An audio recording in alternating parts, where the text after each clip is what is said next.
అధ్యక్ష, మా హుజరాబాద్ నియోజకవర్గంలో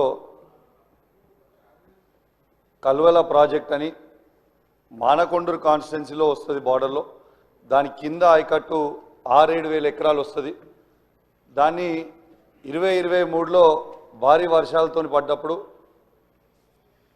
ఆ ప్రాజెక్ట్ అనేది కొట్టుకుపోయింది. చాలా సంవత్సరాలది. ఆనాడు కేసీఆర్ గారి నాయకత్వంలో 70 కోట్ల రూపాయలతోని డిపిఆర్ చేసి పంపడం జరిగింది. ఇప్పటిదాకా పెండింగ్ ఉంది. దయచేసి గౌరవ ఇరిగేషన్ మంత్రి గారిని, ముఖ్యమంత్రి గారిని కోరుతా ఉన్నాను, ఆ ప్రాజెక్ట్ని దయచేసి శాంక్షన్ చేసి కంప్లీట్ చేస్తే కింద రైతులకి 6-7 ఎకరాల ఆయకట్టు వస్తుందని చెప్పి కూడా ఈ సందర్భంగా తెలియజేస్తా ఉన్నాను. అదేవిధంగా అధ్యక్ష, మొన్న నా నియోజకవర్గంలో చెక్ డ్యామ్ని రాఘవ కన్స్ట్రక్ట్ చేసింది.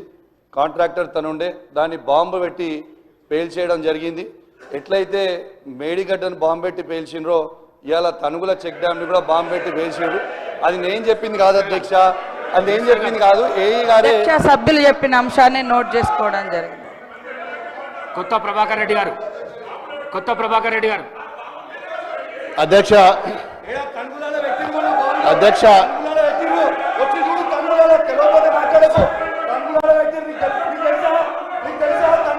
కూసో కూసో కూసో ప్లీజ్. కూర్చొని మాట్లాడితే కాదు కదా. పోయిందా బరాబర్ పెట్టిరు. అధ్యక్ష